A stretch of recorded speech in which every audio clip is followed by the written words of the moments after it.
this match is any indication of the way the tournament is going to go, I can hardly wait for the next 6 days. Congratulations on the victory. How in the world did you get through this there in the fifth game? Firstly, thank you so much. It's my first win in Doha, so I'm excited about that. I mean, I love the city.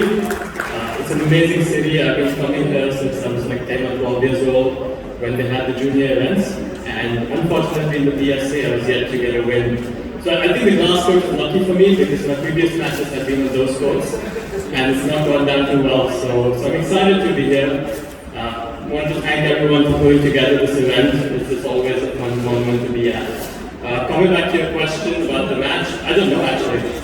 You know, I was 2-love up, momentum going my way, and suddenly that switched. And in the fifth game, I think I was down 5-2 or 5-3, maybe 3-love or 4-love down, and I just said, let's forget about the squash at this point. It's all about just fighting. And I think once I started doing that, I was a little edgy throughout the match, and I wasn't feeding the ball as well as I would have liked to. But once I forgot about the squash and I just started pushing and fighting, I started getting the feel a little better towards the end of the fifth. And I mean, 5-1, 6-1 in the fifth, it could go anyway, so I'm actually very, very fortunate to be able to pull this one through.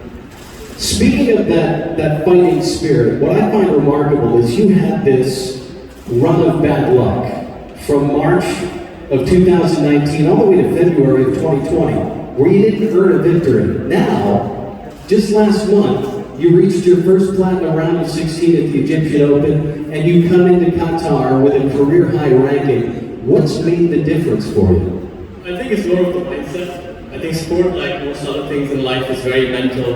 And I feel, especially for me, that's what I'm working on. I'm trying to find that balance.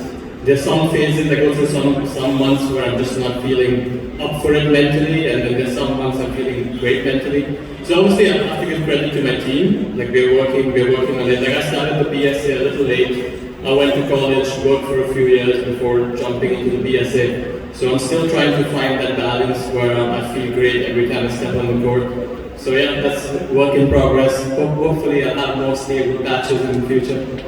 Well, listen, you play the winner of our next match. We've got Yinsi Fung and Patrick Rooney coming out. Do you have a favorite who you'd like to play coming up? And are you going to stick around and watch that match, or is it time to recover and kick your feet up? I mean, both are amazing players. Patrick is from Pontefract, so we've done some training together. He's been having a great run, and I've known him since the juniors. I think that's going to be a fantastic match, and I hope to play along five games, and it goes over 100 minutes or something. But yeah, I'll probably just stretch, cool down, watch a bit of it, and then relax for the rest of the evening. My friend, thank you for opening this year's tournament with an epic thriller. Congratulations on the win. Thank you. Let's hear it for Ramit Tandon.